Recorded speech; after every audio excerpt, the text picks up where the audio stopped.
2024 সালের জুলাই গণ অভ্যুত্থানের মধ্য দিয়ে বাংলাদেশ একটা পরিবর্তনের স্বপ্ন দেখেছে। বাংলাদেশের মুক্তিকামী জনগণ প্রতিজ্ঞা নিয়েছিল বাংলাদেশে নতুন করে কোনো স্বৈরতন্ত্র এই দেশে ফেরত আসতে দেওয়া হবে না। সেই প্রতিজ্ঞা থেকেই বাংলাদেশের সংস্কারের কার্যক্রম শুরু হয়। 5ই আগস্টের পর থেকেই প্রতি পদে পদে তৎকালীন বিএনপি সেই সংস্কার কার্যক্রমে বাধা দিয়ে এসেছিল। একটা পর্যায়ে তারা বাধ্য হয়ে ঐক্যমত কমিশনে আসে, কিন্তু ঐক্যমত কমিশনে এসেও প্রত্যেকটা গুরুত্বপূর্ণ সংস্কারে তারা নোট অফ ডিসেন্ট, অর্থাৎ তাদের বাধা, তাদের অসম্মতি তারা জানিয়ে এসেছে। সবশেষে তারা গণভোটের জনগণের চাপে, সেই সময়ে রাজনৈতিক বাস্তবতার চাপে তারা গণভোটে রাজি হলেও আমরা দেখতে পেলাম যে নির্বাচনের পর তারা গণভোটকে অস্বীকার করা শুরু করেছে। যেই বিএনপির জন্ম হয়েছিল গণভোটের মাধ্যমে, সেই বিএনপি আজকে জুলাই গণ অভ্যুত্থান পরবর্তী গণভোটকে অস্বীকার করছে। ভারতপক্ষে বিএনপি তার অস্তিত্বকেই অস্বীকার করতে শুরু করে দিয়েছে।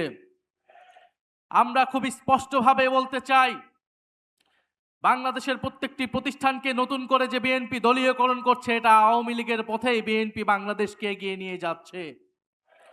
বিএনপি যদি আওয়ামী লীগের পথে, পুরনো স্বৈরাচারের পথে এই দেশকে এগিয়ে নিয়ে যেতে চায়, তাহলে বাংলাদেশের জনগণ আবারও রুখে দাঁড়াবে, বাংলাদেশের তরুণ সমাজ আবারও রুখে দাঁড়াবে, বাংলাদেশের জুলাই গণ অভ্যুত্থানে অংশগ্রহণকারী প্রত্যেকটি ছাত্র জনতা আবারও রাজপথে দাঁড়াতে বাধ্য হবে।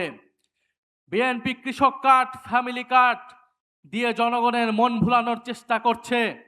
কৃষক কার্ড, ফ্যামিলি কার্ড দিতে দিতেই বিএনপির তেল ফুরিয়ে গিয়েছে, জ্বালানি ফুরিয়ে গিয়েছে, অথচ মন্ত্রীরা সংসদে বলছে কোনো জ্বালানি সংকট নাই। বাস্তব সমস্যাকে অস্বীকার করছে, অর্থনৈতিক সমস্যাকে অস্বীকার করছে, দেশে আইন শৃঙ্খলার যে ক্রমান্বয়ে অবনতি হচ্ছে সেটাকে অস্বীকার করছে বর্তমান সরকার। আমরা সর্বাত্মকভাবে এই সরকারকে সহযোগিতা করতে প্রস্তুত ছিলাম দেশের স্বার্থে, জনগণের স্বার্থে, কিন্তু বিএনপি সরকার সেই সকল সহযোগিতা নেওয়ার সকল দরজা বন্ধ করে দিচ্ছে।